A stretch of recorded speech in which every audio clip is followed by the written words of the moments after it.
हजारों वर्षों से भारतीय सनातन संस्कृति, सनातन मान्यताओं में महाशिवरात्रि,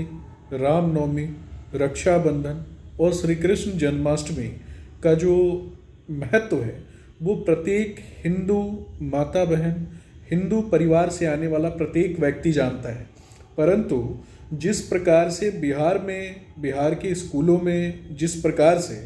छुट्टियों को रद्द किया गया है, जिस प्रकार से खास करके महाशिवरात्रि के त्यौहार पर, जन्माष्टमी के पवित्र त्यौहार पर और रामनवमी के पवित्र त्यौहार पर जिस प्रकार से छुट्टियां रद्द की गई हैं, वो कहीं ना कहीं बिहार के मुख्यमंत्री नीतीश कुमार जी के तुगलकी फरमान को दर्शाता है।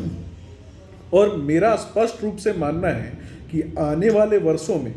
नीतीश कुमार जी को मौलाना नीतीश कुमार जी के रूप में संपूर्ण बिहार जो है वो जानेगा। जिस प्रकार से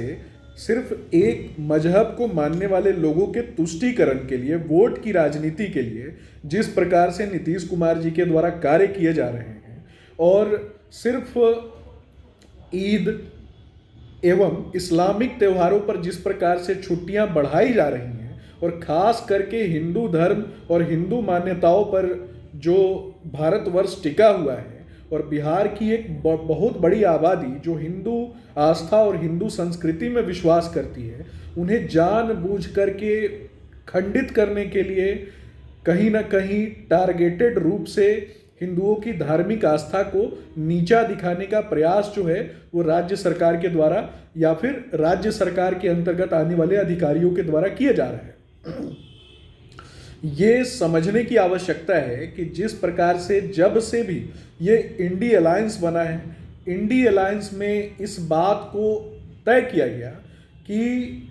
हिंदू आस्था पर, हिंदू मान्यताओं पर लगातार आघात किया जाए ताकि हिंदू आस्था और हिंदू मान्यताओं को खंडित करके इंडी अलायंस जो है वो अपने नापाक और नाजायज इरादों को पूरा कर सके। आपने देखा होगा कि उदयनिधि स्टालिन ने किस प्रकार से हिंदू धर्म के विषय में अपशब्द बातें कही, किस प्रकार से बिहार के शिक्षा मंत्री के द्वारा अपशब्द कहा जाता है, बिहार के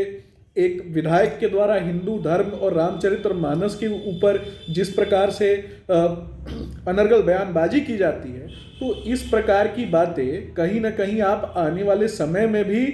ये इंडी अलायंस के अंतर्गत आने वाले लोगों के द्वारा क्रमिक रूप से देखेंगे ताकि कहीं ना कहीं हिंदुओं को एक तरफ और हिंदू आबादी को कहीं ना कहीं उनकी मानसिकता के ऊपर गहरा आघात पहुंचाया जाए ताकि हिंदू आबादी, हिंदू धर्म को मानने वाले लोग जो हैं वो एकजुट नहीं हो सके। यही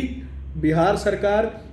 में नीतीश कुमार जी, खास करके नीतीश कुमार जी और लालू प्रसाद जी के द्वारा एक एजेंडा सेट किया गया है कि भारतीय जनता पार्टी में विश्वास रखने वाले जो लोग हैं और भारतीय जनता पार्टी को समर्थन करने वाली जो एक बाहुल्य आबादी है, उसे किस प्रकार से धार्मिक आधार पर धार्मिक चोट पहुंचा करके उनकी मान्यताओं को खंडित किया जाए, उनकी मान्यताओं को समाप्त किया जाए। परंतु मैं इस वीडियो के माध्यम से बिहार के प्रत्येक व्यक्ति से पूछना चाहूँगा, क्या हिंदू धर्म के अंतर्गत, जैसा कि हमें समझने की आवश्यकता है कि महाशिवरात्रि के पर्व पे हम महाशिवरात्रि का पर्व ये भी देखने की आवश्यकता है कि महाशिवरात्रि के दिन ही 12 ज्योतिर्लिंगों की उत्पत्ति होती है। प्रदोष काल में 12 ज्योतिर्लिंगों की उत्पत्ति होती है। रामनवमी के पवित्र पर्व पर जब रामलला का जन्म होता है तो हम उस उपलक्ष्य में संपूर्ण भारतवर्ष जो है खुशियां मनाता है। और जिस प्रकार से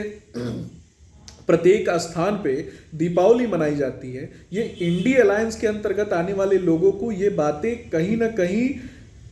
दिमाग में अच्छे तरीके से समझ में आ चुकी हैं कि हिंदू आस्था और हिंदू मान्यताओं को मानने वाले लोग अगर एकजुट हुए तो ये कहीं ना कहीं कभी भी इंडी अलायंस की सरकार को आने नहीं देंगे। राष्ट्र विरोधी तत्वों को भारत में कभी भी, भारत की सत्ता में कभी भी आने नहीं देंगे। इसीलिए जानबूझकर इन लोगों ने हिंदू आस्था, हिंदू मान्यताओं में विश्वास रखने वाले जो लोग हैं उन्हें कहीं ना कहीं चोट पहुंचाने की कोशिश कर रहे हैं और जानबूझकर जो हिंदू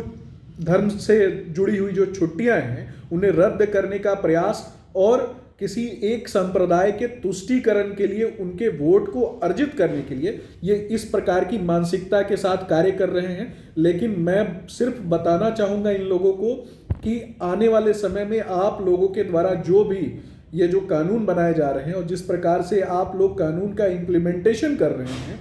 आने वाले समय में अगर आप हिंदू हैं तो आपकी आने वाले जनरेशन को आपको जवाब देना पड़ेगा कि आपके कारण आपके आने वाले जनरेशन को कहीं किसी स्थान पे दबना पड़ेगा और किसी स्थान पर जाकर के उनकी धार्मिक आस्थाओं पर आघात जो है इन लोगों के द्वारा किया जाएगा। इसलिए सचेत रहें। धन्यवाद।